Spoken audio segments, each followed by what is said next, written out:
So here it is, the other side of my top 10 of 2020 list. After doing my top 10 best movies of 2020, there is inevitably the top 10 worst movies of 2020. And that is what we're gonna be discussing today. Now, much like my best of 2020 list, this is my list, not his list, not your list, and definitely not that motherfucker over there's list. So if you disagree with it, that's fine. It doesn't change the fact that I still think all these movies suck.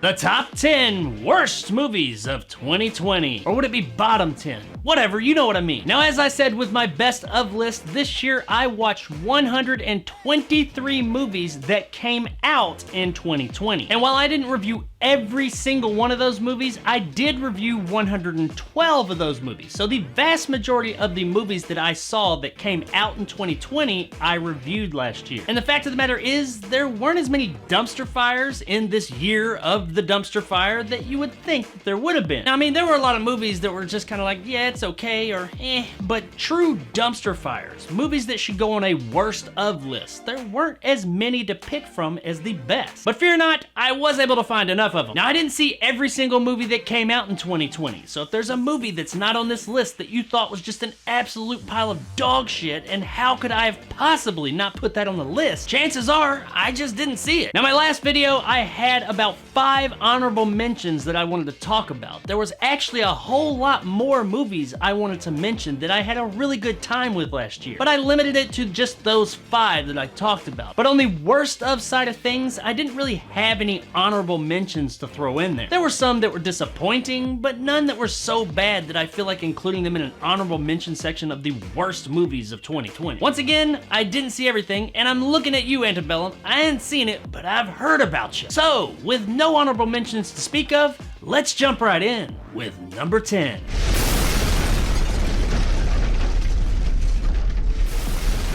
The Fuck It List was not the worst movie I saw all year, but it was far and away from the best movie I saw all year. Honestly, this movie's just kind of lazy and unfunny. And while I guess that might be enough to get it on a worst of list, that's not really what got it here. What really got this movie here was my video of the Fuck It List. When I first reviewed this movie, I thought it was just kind of whatever. It's a harmless, shallow, fairly lazy teen comedy. It tries to have something to say, and I think the idea behind its message was something, but they fucked it all up. But the problems with this movie really started after I put my review of it online, saying that I thought the movie was just, whatever, it's fine, okay, whatever. It's lazy, it's not really fun, but it is just what it is. The comment section of this movie is the absolute most toxic fucking cesspool on my entire fucking channel. I'm not even gonna go into the things that were said about this movie and me myself for not just totally condemning this movie, but I will say that while I didn't think this movie was that great and it was overall just kind of boring, after putting up with this motherfucker's piece of shit comment section and the dumbasses who have some really out there, real far-reaching things to say in this comment section over the past year, I at this point cannot fucking stand this movie. I fucking hate it. I hate it every time I see the fucking thumbnail in my list of videos. If I wasn't as hard-headed as I am, I would have turned the comments off, but I'm just too fucking hard-headed for that shit. It is what it is. They're gonna go up. I just ignore it all. I just really can't even look at this movie without being disgusted at this point by how vile and accusatory people are. It's a prime example of people just looking for an issue, looking for a problem and someone to point a finger at. It's fucking disgusting, and really, I just don't even want to talk about this piece of shit anymore. Honestly, the movie's just not that good anyways, so it's not like I put it on this list just to talk about that. I mean, I kinda did, admittedly, but the fact of the matter is, it's not a good movie, so it does have a spot on a worst of list.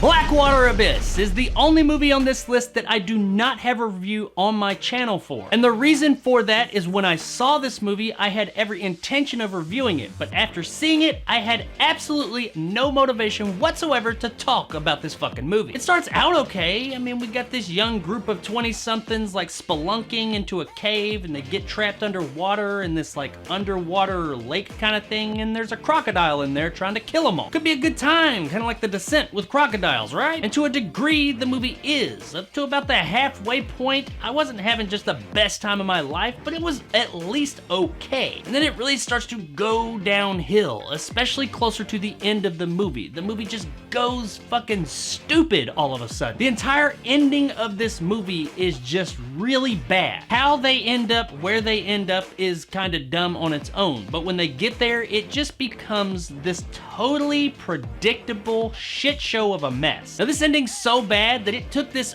okay-ish movie that came before it and just made it like, what the fuck? I spent all that time watching this shit that was just alright to get to this? You could have at least given me an okay ending to go with my okay movie. But no, you had an okay movie that I kind of struggled to get through at parts, but I was with, and then we get to this fucking shit-tastic ending, and I'm just like, what the fuck? I'm even more pissed off now than if the movie was awesome and it had a bad ending. Because at this point, I'm left with nothing. I don't have like an awesome movie I saw with a bad ending. I can at least say, hey, that was at least a pretty good movie I saw, it just had a bad last act. No, the whole fucking thing is bad at this point. It's dull, it's drab, and if you haven't seen this movie, which most of you probably haven't, then you're not really missing out on anything. It does have a cool poster though, I'll give it that.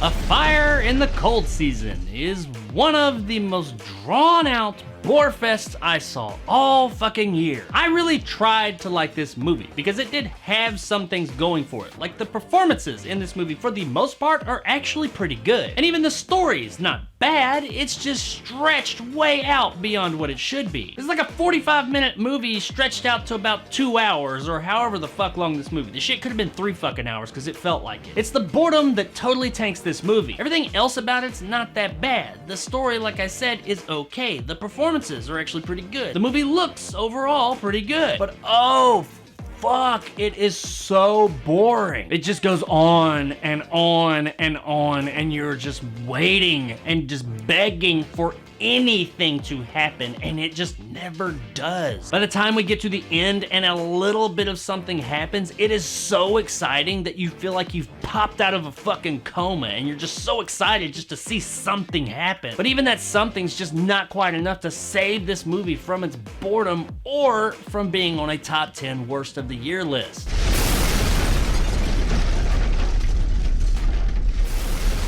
Proximity is half of a decent movie. And, you guessed it, half of a fucking dumpster fire. Proximity's tale of alien abduction actually starts out pretty good. It's interesting. It's taking kind of a realistic approach to not only being abducted, but how the world would view you afterward. It takes into account social media and the news and all that kind of stuff, and how at first everybody would probably be on your side, but then in an instant it could flip and everybody fucking hates you and calls you a fraud. I really enjoyed this approach. I liked how they were going. I was enjoying the story, and then in like one fell swoop, in one scene, the movie like fucking hard rights into somewhere else, some other fucking movie I don't know. Like this shit totally changes. It was this movie, and then all of a sudden it was this movie, and it's right there at about the halfway point. It's the most Jekyll and Hyde I've ever seen a movie go. We get the first half of the movie that is this thing, and then in like one single scene, it becomes an entirely different fucking movie. We got believable, grounded, kind of deep dive look into this phenomenon, and then fucking just out there wannabe action movie X-Files kind of thing. Unfortunately, this over here that it became just doesn't work. The fact that it doesn't work in conjunction with that first part is bad enough, but even on its own, if the entire movie had been this, it wouldn't have worked either. Overall, the movie looks decent and the performances are fine. But goddamn, that story just takes that long detour into fucking Stupidsville halfway through, and it totally lost me. This movie was extremely disappointing and totally not worth any of your time.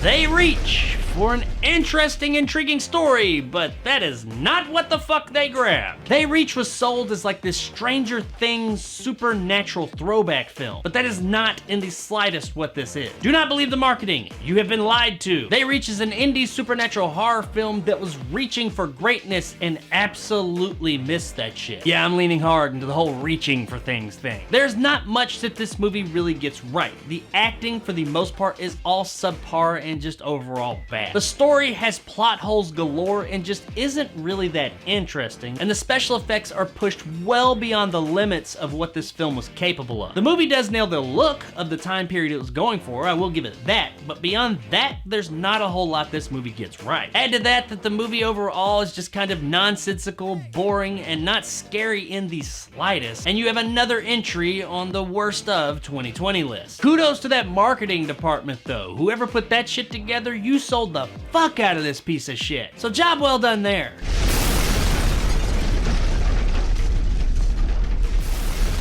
The Tax Collector is just fucking bad, man. I mean, do I have to say much more? Do I have to give any context or anything? This movie just fucking sucks all around. I mean, it looks good, I guess. It has the look that it was going for, at least. I'll give it that. And it's not going all shaky cam and insane cuts and all, and you can see what the fuck's going on screen. It looks okay. This was supposed to be David Ayer's return to form after Suicide Squad and the very divisive Bright. But no, it's not. He actually went the wrong direction. He was supposed to be going that way to where the good movies reside, but he went all in and said, fuck it, let's go back here. Let's take this shit all the fucking way. This movie's just a fucking mess, man, just all around. The performances were okay for what they were going for, I guess. People really gave Shia LaBeouf a whole bunch of shit for his portrayal in this movie. I really didn't even have a problem with that. What the fuck ever. I don't care. The performances were fine for this kind of movie. Effects, the way it looks for the most part besides those things I mentioned a moment ago, were fine as well. The biggest offender here is just the story and its execution. It's just non-existent and worst of all, fucking boring. You give no fucks about anybody or any situation or any just anything in this fucking movie. There's really zero character development. There's some stuff in there where I think they thought they were developing characters. They were not. This movie just, you don't give a shit about anything or anyone. It's just dull and slow, and you just don't even really know what's going on, or at least why things are happening half the time. It's just happening, shit happening because it can. I mean, maybe there's some reasons going on, but I was just so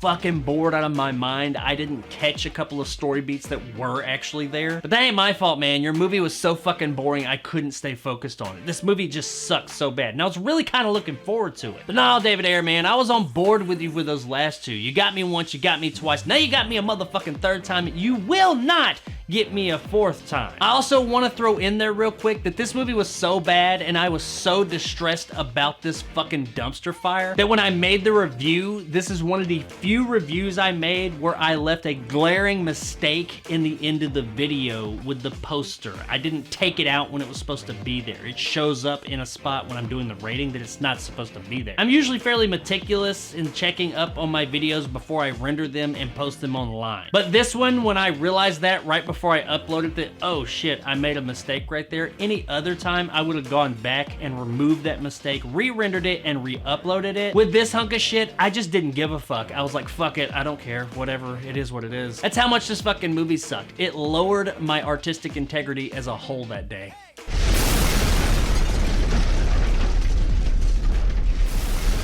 Valley of the Gods is the most pretentious movie I have seen in years. If I ever do a video in the future of most pretentious movies ever made, Valley of the Gods will definitely be on there and probably pretty damn close to the top. But hey, pretentious doesn't necessarily mean bad. You can still have a pretentious movie and have a good time with it. Yeah, you can, but that's not what you're gonna do with this movie, because not only is it pretentious, but it's bloated, self-important, self-indulgent, incomprehensible, boring, and has its head shoved so far up its fucking ass that it can't even see what the fuck kind of movie it wanted to be originally. I would tell you what this movie's about, but it's not about anything. Now, there will be some people out there that will say, this is a tour de force. It's about everything. It's about this. It's about that. You just don't get it. You're right. I don't get it. But that's not my fault. That's the filmmaker's fault for making an incomprehensible, self-indulgent, bloated, boring-ass movie. This movie has a lot of stuff to say, but it doesn't really say anything. And I'm not 100% convinced that the filmmakers actually knew exactly what they wanted to say. The movie's so fucking out there and incomprehensible, I can't really tell you if the performances were good or not. They're very David Lynch, I will say that. And hey, if that's your thing, have at it. Great, go love this movie. But it ain't my thing, and judging from the conversations I've had about this movie since I watched it, it ain't a lot of people's thing. But what it is, in my opinion, is a goddamn dumpster fire and absolutely an entry on the worst of 2020 list.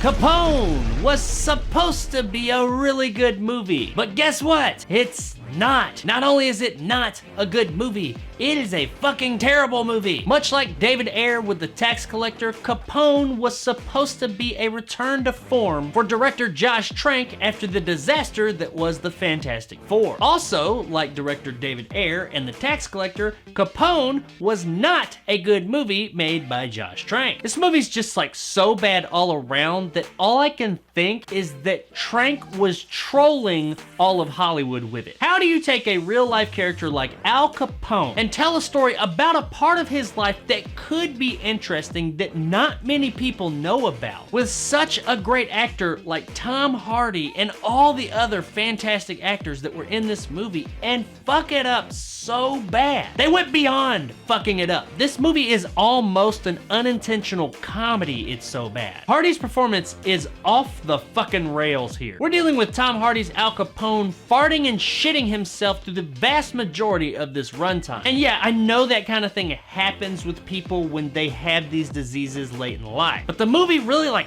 focuses on it to comedic effect at times. That's not to say anything about the story, what there is of one. I mean, it's really just about Capone in the last days of his life. When I say that, it's not like reflecting on this man's interesting life regardless of who he was. No, it's just this guy, sick, at home, slowly dying and farting and shitting a lot. There's some subplots about money that may or may not exist and some other bullshit that you just don't give a shit about, and it doesn't really seem like the movie gave a shit about either. But as a whole, it's just this guy at home, withering away slowly, acting just ridiculous and like a fucking nut. It is like cringeworthy bad. This movie's so bad and the performances from these very good actors in it are so bad, I almost feel embarrassed for them. This is the hardest 6 hours of a movie I've ever sat through. Whether it was 6 hours or not, I don't know, but that's what the fuck it felt like. There are not many things to commend this movie for. I suppose, technically, it looks okay, but beyond that, the movie's just a goddamn dumpster fire all around. And considering the amount of talent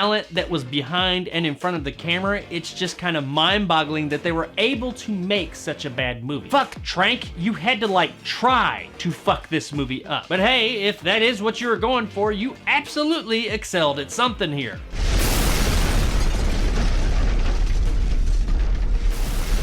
Cuties was pretty much a fucking disaster of a movie. This movie got a ton of hate when it was getting released on Netflix earlier this year, mainly because of how Netflix marketed the damn thing. I don't know who the fuck was in charge over there marketing this movie like this, but I doubt they still have a job at this point. One has to wonder if this movie would have gotten the backlash that it got and all the attention that it got if Netflix had not marketed it the way that they did. I mean, honestly, I guess we'll never know. What I do know is that this movie has a lot of issues, not to mention the issues that were pointed out by so many people. The movie is very uncomfortable the way that it lingers on these young girls and their body. Do I think it was as bad as everyone was leading on earlier this year? Yeah, it's pretty bad. It's kind of despicable, but I do get what the director was trying to do. I think that it was just terribly executed. She was trying to make a statement and kind of say how bad this is and how it does happen out in the world. And by doing so, she was showing what was so bad that happens out in the fucking world. And as I mentioned in my review, you didn't have to do that, or at least not for the amount of time you did. That was what was most disturbing of all of this movie, is how long it like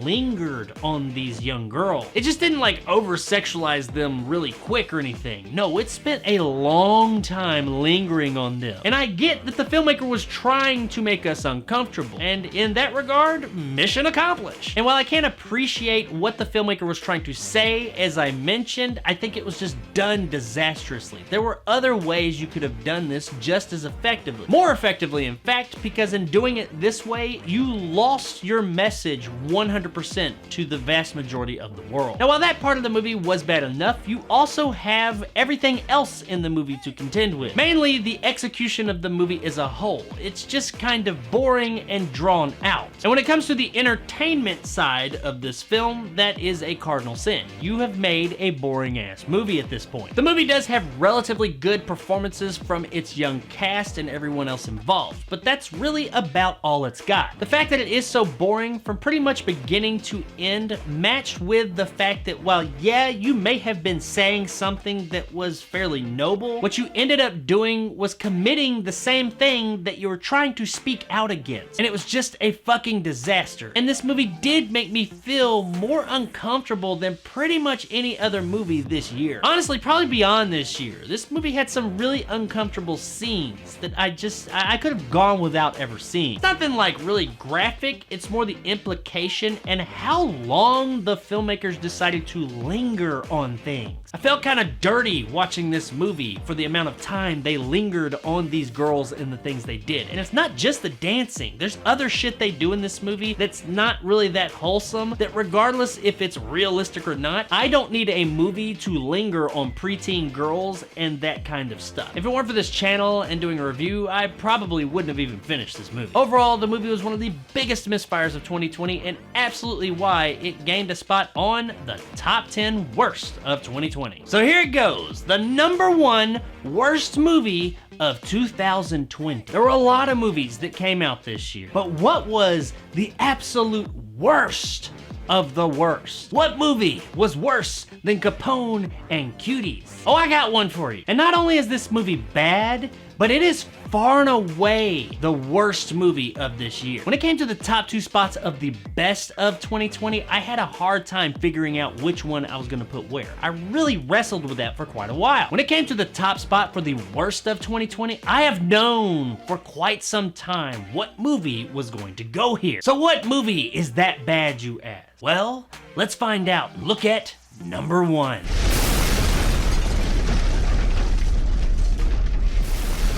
The Swing of Things is the absolute worst fucking movie of 2020 and probably beyond. This movie is so bad on every fucking level. I couldn't even finish it in one sitting. I almost just didn't finish it. What actually pushed me to finish this movie was that I hated it so fucking much, I knew that I had to talk about it. I wanted to tell people out there, please stop. Do not watch this fucking movie. I felt as if I needed to do a civil service to you, to everyone out there, anyone. I needed to put like red bars or like alert lights on this video and say, please watch this. Don't watch this movie. Watch this video that tells you, don't watch this movie. You will regret it. You will contemplate bad things after watching this movie. It is so fucking bad. This is 2 hours of your life you will never, ever get back, but you probably wouldn't want them back after they've been tainted by the absolute awfulness and just shit show that is The Swing of Things. It's about a group of people that mistakenly go to a swingers island for their wedding because their like flight gets deterred or something like that. I can't remember. It's fucking stupid. I've ejected the vast majority of the information about this movie from my brain. But that's its shtick. They end up at a swingers island and they're not swingers. Ha ha ha. That's about all it's got too. I mean, it plays on some just real low-hanging fruit. Not even low-hanging fruit. This fruit has fallen and it's on the fucking ground and it's decayed. That's what they're playing on. It's decayed and like rolled away and gone back to the earth and fossilized. That's what they're grabbing. That's the low-hanging dead fucking fruit that this movie's pulling from. There's a part in this movie where there's a dolphin that's swimming around and it has like a human dick and it starts assaulting people. That's where this movie goes. Some of you might be saying, hey, that's kind of crazy sounding. It sounds like that might be kind of a good time. No, don't say that. Don't ever fucking say that because it's not. There's nothing that's a good time about this movie. If you go watch this movie, you're on your own. You're in this alone. Nobody, including myself, is not going with you. I've warned you. You've been warned. Stay the fuck away. This movie is fucking terrible. Human dolphin dick. Come on, people. This is one of the most unfunny, boring, just shit shows of a comedy I've ever seen. I found more comedy in all those insert name movie comedies that came out a few years back. You know, the ones like Dance Movie and Disaster Movie and fucking, I don't know, comedy movie and horror movie, whatever, what the fuck ever they were. You all know what I'm talking about. All those movies and how bad they were, I found more comedy in those than this hunk of shit. Those were motherfucking masterpieces compared to this motherfucker. I did not laugh one single time while watching this movie. I didn't even chuckle. I didn't even like laugh on the inside. I'm pretty sure I fucking cried, in fact. I didn't just not laugh, I felt pain while watching this absolute dumpster fire of a fucking movie. And I actually feel anger right now thinking and talking about it. So, I'm gonna move forward and get past this thing. And I'm just gonna tell you all, don't watch this. There is a reason that it is number one. Because this is the only thing this movie will ever be number one at, and that is being the abso-fucking-lutely worst goddamn movie of 2020. Felt kind of good and a bit therapeutic. So there it is, guys, my top 10 or bottom 10, depending on how you look at it, movies of 2020. I think it goes without saying that there's absolutely no reason in the world to ever watch any of these movies. And if you do, that's on you, because I have warned you not once, but now twice in the vast majority of these cases. But that's my list. These are the movies that I fucking hated this year. How about you guys? What were your bottom 10 of the year? Did you agree with my list? Did you disagree with it? Was a movie that you absolutely just loved this year on this list? I really highly doubt that. But if you did love one of these movies, hey, to each his own, you do you. So let me know you guys' list down in the comments below. And of course, if you enjoyed and want more content like this, hit that subscribe button and help my little channel grow. If you liked what I had to say, give me a like. If not, let me know in the comments below why. And as always, fuck off 2020.